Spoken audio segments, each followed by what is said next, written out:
Good morning and welcome to another great edition of Money Truth Moments with our very own Money Truth expert, Judy Copenbarger. How are you, Judy? I am awesome. Awesome. I'm so awesome. I mean, I just had the best weekend Yes, you ever. are. I'm having a great day. How are you doing? I'm doing great, folks. We apologize for starting a little late, little technical difficulties with all of these fires and rolling blackouts and all that. And by the Yeah. way, how's your area over there? You know what? There are two fires affecting us pretty much, but it's not like we have to evacuate this time. But we have the airport fire and then the one that's coming down from the mountains. But a lot of smoke. They're saying stay inside, ash everywhere. So you feel for the people, losing their property or not able to commute. But right now we're good. How about you? You in a Yeah, good spot? same. Yeah, Yep. it's just a lot, just the smoke and the ash stuff. It's pretty heavy too, but not obviously not as bad as what folks are experiencing around the areas over there too. But so stay inside, folks. It's a great time for you to watch our show. So grab your coffee, grab your tea, and what do you say we get started? Let's do it. I'm ready. All right. So we've been talking about really our youngsters planning, those that are going into high school, those that have moved on to college, and today because there is this. I would say this combination of, let's just say, age groups, right? We need to figure out how do we balance work, school, and more importantly, how do we balance family finances? All of these things I'm gonna throw at you today because I think it's very important, and there's a lot to cover on here. Yeah, and it's really time and money, isn't it? Anytime Mhm. things don't seem to be working in life, it seems like it's the time thing, not enough, the money thing, not enough, for most people. So managing all that, yeah, I think when we focus on the time, it can really free us up mentally, to have the headspace to figure out all the rest of it, the financial stuff. So I thought we might focus a little bit just on the calendar this morning. Would that be helpful? Totally, totally. Yeah. Yeah, I think starting with that, what do we need to manage? Do we need to plan for money, plan for meals, plan for all the sports stuff the kids are doing, plan for homework, plan for travel, birthdays, all that stuff? How do we manage all of that? And then you've got folks that are balancing already home and work, right? Then you Yeah. add all the kiddos and everything else to that. So I think using the calendar, that's one of the most effective tools. And the thing about calendars, people will do their calendar, but they don't always coordinate it with the other people that are involved in their calendar. And I think that can really be key. Having Yeah. some kind of systems, processes in place where you're coordinating it, with your spouse, with the other, maybe grandparents are involved, other people driving, coordinating with the driving of your kids, all of that stuff. And it's just a matter of having a system around the planning because that plan will change. It's going to course correct a lot, sometimes daily, right? I remember Mhm. telling the kids with 5, right? So I would tell them, we're on plan A right now. There might be plan B or C or D or X, right? Some days you get to the end of the day and it's like, I think we're on like J or K. I don't know. The plans change. And it's a little easier these days with cell phones. Communication it's instant. It's a lot easier than when we were kids or raising ours even. But coordinating that, having a system, maybe every Sunday night you have a 10-minute powwow. We call it couch time. I mean, we solve the world's Nice. problems on our couches, right? So it's couch time. That's Everybody, awesome. and family meetings or whatever you want to call it if you want to be formal about it. But if you have that little check-in where it's like, okay, Tuesday's going to be tricky, what are we going to do about that? What do we need to fill in, for the gaps on Tuesday and things like that. Another tool that really helped us not only at home but in business is a book. I met this wonderful author probably 15, maybe closer to 20 years ago now, COVID time warp. Brian Moran, he and a buddy wrote the 12-week year. And if you haven't heard about that book or I've heard implemented, about that. Yeah. amazing, amazing. It's just amazing. You start the beginning of the year and you have resolutions and you say, this year our business will do this, our family will do this. Well, you have a whole year to do it. And so the activity level is not low. I mean, it's not high. It's low because the motivation is not there. It's like, oh, we have 10 more months. We have 6 more months. But if you take your whole year and you cram it into one quarter, 12 weeks, when you look at 12 weeks, you have weekends, those are busy. You have birthdays, those are busy. You have travel, that's out. If anybody gets sick, that's out. There aren't that many actual days to do the goals of that 12-week period. If you look at how many actual days there aren't that many. And what it does is it keeps the motivation high for the low hanging fruit to do the thing. And so this can work for business. It can work for anything. It can work at your work, even if you're an employee.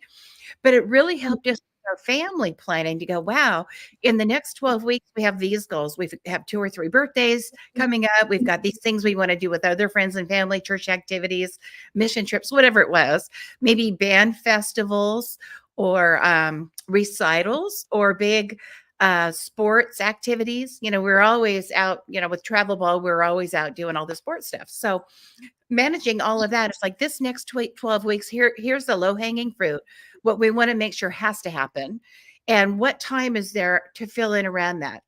Remember that professor story years ago where he got in front of the class and he said, I'm gonna fill this up, and he puts a bunch of big rocks in there and he says, is it full? Right? And they said, yeah, it's full. No. And then he put smaller rocks, and then he put little pebbles, and then he put water. He kept saying there's room for more, but you have to put the big rocks in first. And so when you're planning for your family and scheduling and using the calendar with your family, the big rocks are going to be birthdays. You can't miss that. The big game, you can't miss that. The big art show, at school, you can't miss that. So you've got these things you can't miss. Then you can fill it in with other activities, social activities, community things you're doing, the scouts and the church and all that other stuff. Then you fill it in with the little things like, why don't we take a walk or just go feed the ducks at the park? But if you put those things in first, unless those are the most important, those might be your big rocks.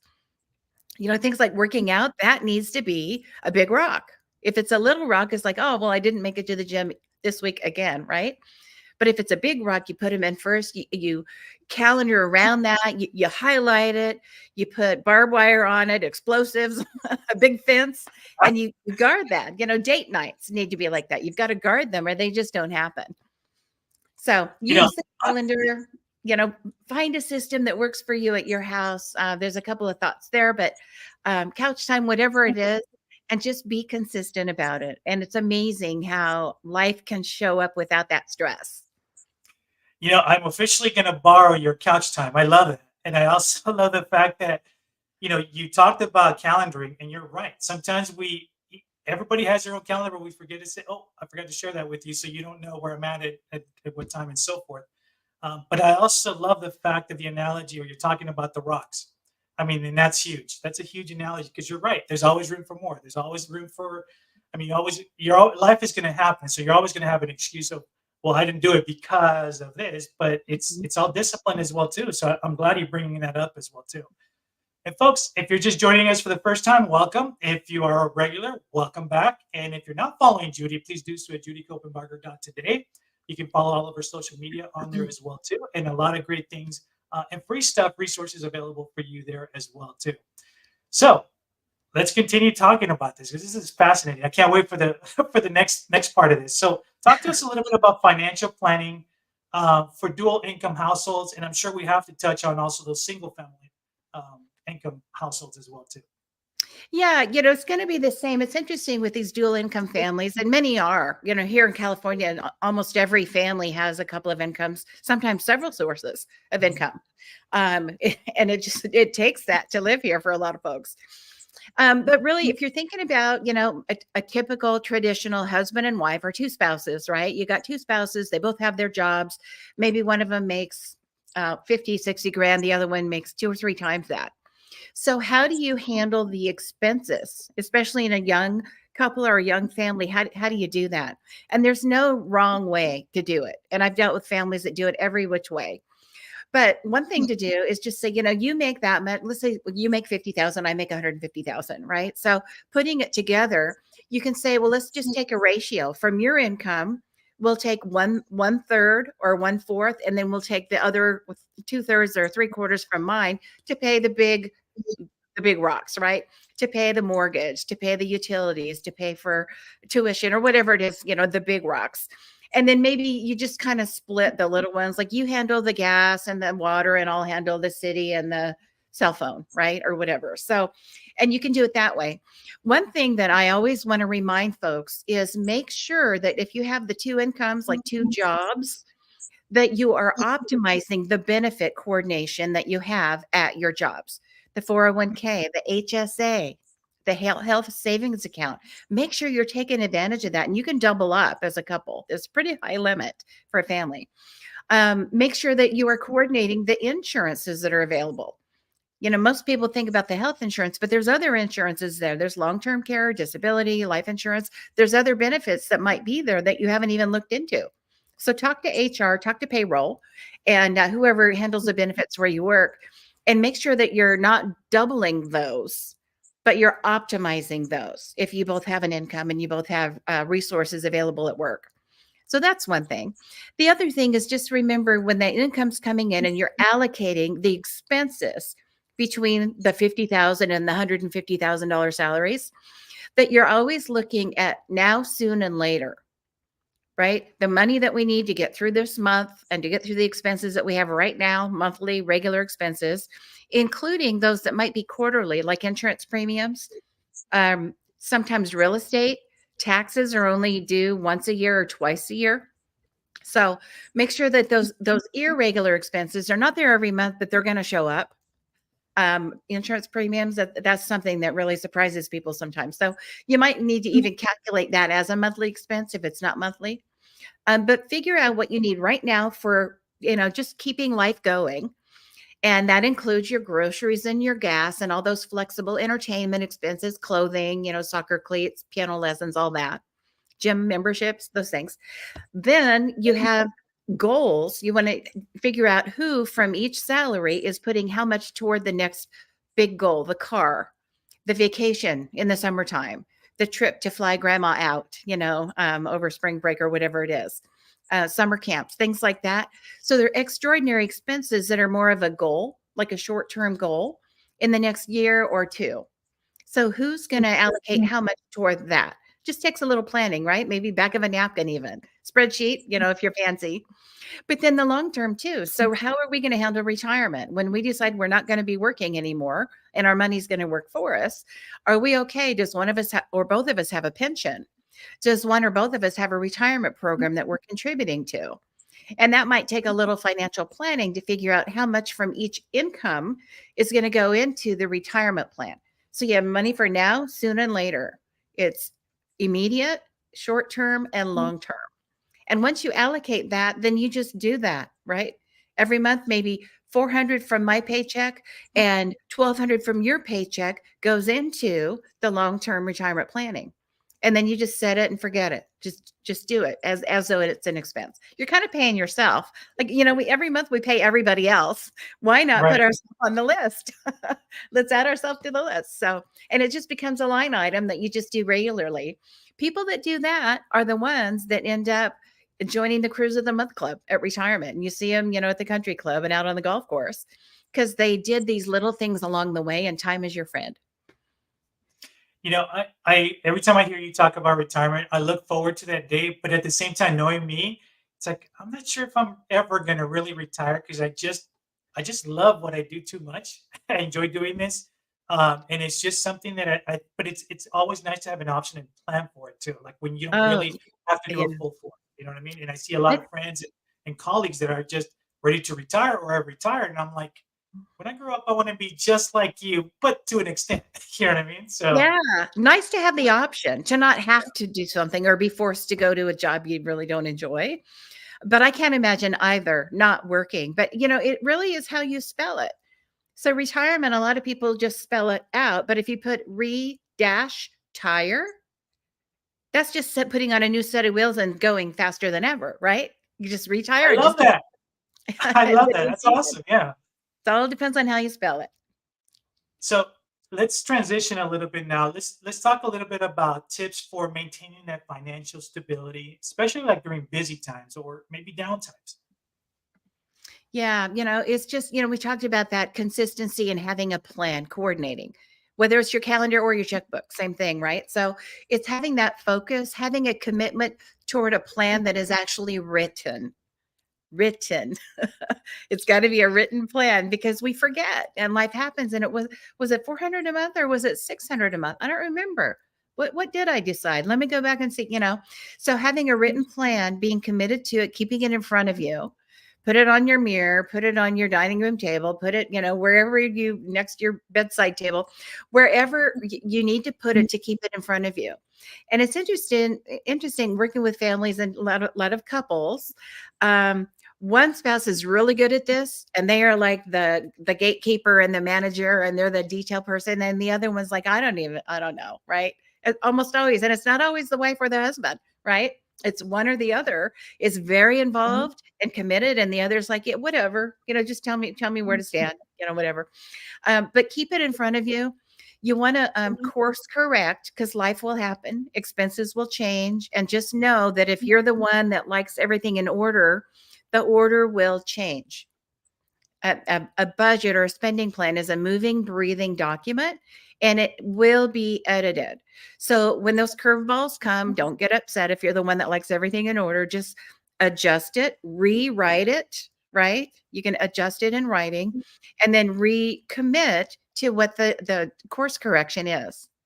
And just go with the flow. Right? It doesn't have to be oh, we were going to put 500 and we only got 450 this month. It's like, okay, let's try to get 500 next month, right? So um, give yourself grace. It is a written document, works best, but give yourself grace. Life will happen. There will be some times that you feel like you're going backwards, but you just stay committed to the big picture, the long-term goal, and you'll be able to get there. So that's the best advice I could get. Have a written plan, revisit it, recommit to it, and you're going to get there. It's also true that if we don't write it down, we're gonna forget because we think we have everything in our brain. And I'll tell you, I've had moments where I feel like I should go back to kindergarten and wear those yarns with the envelopes, so I remember things, right, and I don't forget them. But Exactly. that's yeah, right. So that's the beauty also having a calendar, because if it's not on a calendar, it's not going to happen. So you have to be that persistent person, and just get to it, folks. Write it down exactly like Judy's saying, and make sure that you are utilizing all of these simple resources just to get things done and move things forward, right? So speaking of moving forward, we're at the tail end of our program, and you know what that means, folks.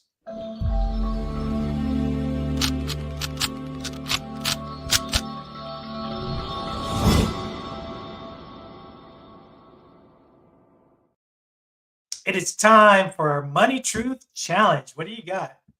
Simple, simple, simple. Maybe not easy, but simple challenge for you this week. Take out your written plan, because you probably have one, right? And look at what course correction needs to happen. Maybe you got to dust it off. Maybe you got to look for it. Might be in that bottom drawer somewhere. If you don't have a written plan, this is a time to make one. Even if it's cursory, even if it's just a template, bare outline, and the categories you're going to put on your written financial plan is immediate, short term, and long term. Short term is going to be goals you have for a big ticket item, a new refrigerator, a trip we want to take, replacing our vehicle, repairing our vehicle, things like that, summer camps, whatever. It's something that's extraordinary expense. Long term is how much we're saving toward retirement. And if you're already doing that, good for you. If you're already contributing to your 401k, taking advantage of the match with your employer and that kind of thing, maybe challenge yourself to take it up 1% more. Whatever you're already doing, add 1% to it. You really won't miss it. You will not miss it. And then if you need to work on your spending plan, just really get your head, your family around the monthly expenses. How could we do this more, better, different? Monthly expenses, you can do that too. But it's always going to be now, soon, and later money. Get that written plan updated, dust it off, and move forward. And you've got this. Awesome. All right, folks, if you're just joining us, please watch the beginning of the show. We've been talking, we have been talking for the last several weeks about balancing, about work, about school, and family finances. So make sure you catch the beginning of the show and watch the previous episodes as well, too. If you're not following Judy, please do so at judycopenbarger.today. All of our social media links are on there.